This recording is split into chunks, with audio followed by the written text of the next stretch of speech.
Hello दोस्तों, कैसे हैं आप।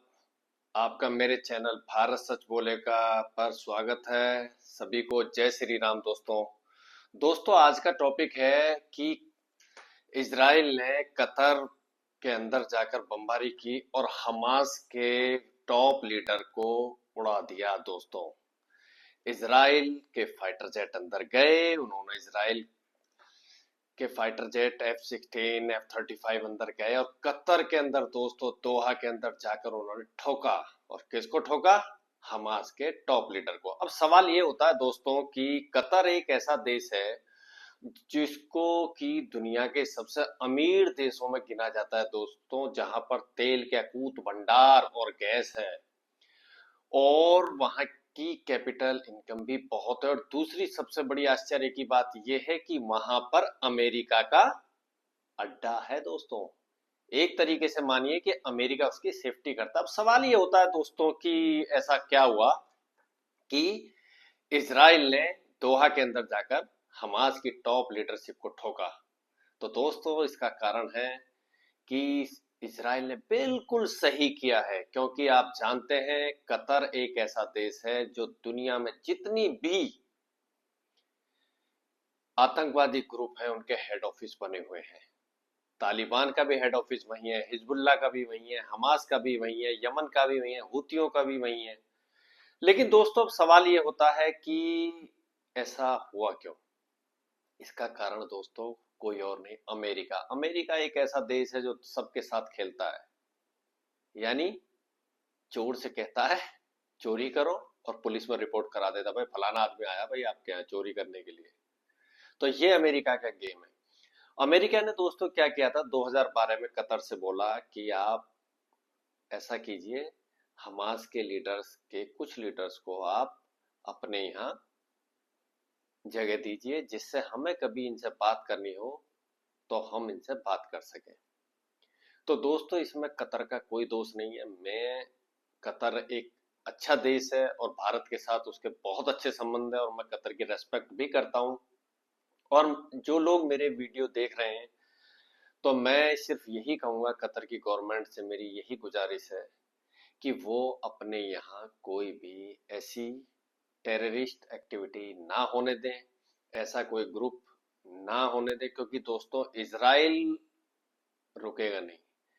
इजराइल को जब भी मौका मिलेगा तो वो ठोकेगा, क्योंकि दोस्तों इजराइल अपने सरवाइव के लिए जिंदा है। उसको अगर ये काम नहीं करेगा तो इजराइल सरवाइव नहीं किया करेगा दोस्तों, इसलिए इजराइल को ये काम करना पड़ेगा।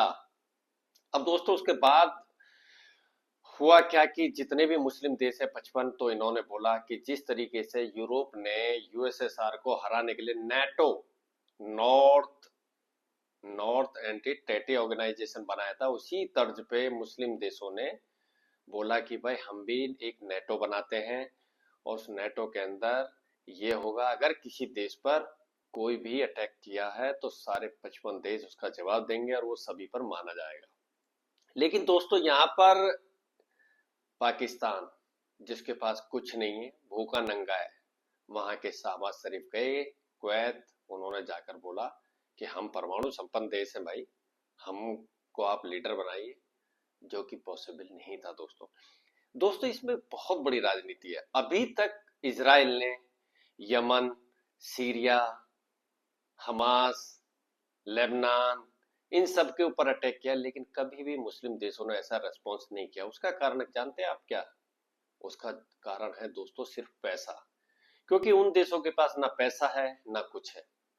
लेकिन दूसरी तरफ कुवैत, सऊदी अरब, यूएई, जॉर्डन, बहरीन, इन देशों के पास अकूत तेल के भंडार हैं।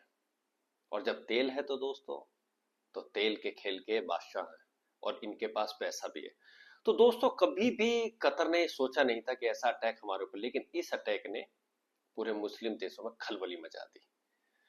तो इसकी मीटिंग हुई, मीटिंग में नेटो बनाने की बात हुई, लेकिन उस पर बात नहीं बनी, क्योंकि उसके लिए 4 देश आगे आए। सबसे पहले तुर्की। तुर्की दोस्तों पूरी दुनिया में खलीफा बनना चाहता है। उसका जो एर्दोगन है, उसका दिमाग सटका हुआ, पागल हो गया, वो सनकी है। उसको कहीं भी कुछ हो, उसको खलीफा बनने का शौक चढ़ा हुआ, और इसी शौक के चक्कर में पाकिस्तान में उसने अपनी बेइज्जती कराई। आपको पता हो ऑपरेशन सिंदूर के दौरान हमने तुर्की के बाराक्तार ड्रोन की धज्जियां उड़ा दी। ये इंडियन आर्मी और हमारी कैपेबिलिटी थी, जिसको तुर्की ने देखा और दुम दबा के वहां से भागा। दूसरा, सऊदी अरब उस नेटो का लीडर बनना चाहता था। तीसरा यूएई, और चौथा पाकिस्तान। पाकिस्तान भी दोस्तों जो चंदे से जिंदा है, भीख मांगने का जिनका वर्ल्ड रिकॉर्ड है दुनिया में दोस्तों, सबसे ज्यादा भीख पाकिस्तानी मांगते हैं। उसके बाद भी तो ये मीटिंग हुई, मीटिंग में काफी कुछ बातें हुई, लेकिन उस मीटिंग में दावेदारी को लेकर 4 देश आगे आए: तुर्की, यूएई, कतर और पाकिस्तान। तो पाकिस्तान को उन्होंने, पाकिस्तान तुर्की को कोई ज्यादा किया नहीं, क्योंकि दोस्तों पाकिस्तान को क्या चाहिए? पैसा चाहिए। अगर कतर ये बोल देता है कि भाई आप अपनी सेना भेजो, पाकिस्तान की इच्छा थी कि कतर ये बोलते कि आप अपनी सेना भेजो और हम उसकी सेफ्टी करेंगे। लेकिन दोस्तों एक बात बताइए, क्या कतर बेवकूफ है क्या? जहां अमेरिका का एयरबेस है वहां पे पाकिस्तान की भूखी नंगी सेना का क्या करेंगे? उनके पास ऑलरेडी अमेरिका है। लेकिन अमेरिका भी इजराइल को नहीं रोक सकता दोस्तों, और अमेरिका एक्चुअली दोहरा गेम खेलता है, क्योंकि इजराइल को कभी रोक नहीं सकता और उसका तेल का खेल में वो शामिल है, तो इसलिए वो दोनों तरफ से चाले चलता है। तो नाटो बनाने के लिए मुस्लिम देशों ने जो प्रयास किया, वो प्रयास अभी फेल हुआ है। लेकिन ये क्या ऐसा कर पाएंगे दोस्तों? क्या मुस्लिम देशों के अंदर इतना दम है कि वो इजराइल को रोक पाएंगे? मुझे तो नहीं लगता। हाँ, तो इजराइल को उसकी टेंशन बढ़ सकती है दोस्तों, लेकिन इजराइल इन सबको ठोक सकता है, उसके अंदर इतनी पावर है। क्योंकि दोस्तों ये गलत करेंगे, गलत करेंगे तो उनको उसी हिसाब से सजा भी मिलेगी। तो वीडियो आपको कैसी लगी आप बताइए। और इस नाटो, जो मुस्लिम देशों का 55 देशों का नाटो जो बनाने की कोशिश कर रहे हैं, इसका इंडिया पे भी कुछ प्रभाव पड़ेगा? अगर प्रभाव पड़ेगा तो क्या प्रभाव पड़ेगा दोस्तों, आगे इस वीडियो में बात करेंगे। वीडियो आपको अच्छी लगती है प्लीज लाइक्स और कमेंट्स किया करें दोस्तों, चैनल को सब्सक्राइब किया करें, इससे हम मोटिवेट होते हैं और आपके लिए अच्छी वीडियो हम बनाते हैं। जय हिंद, जय भारत दोस्तों।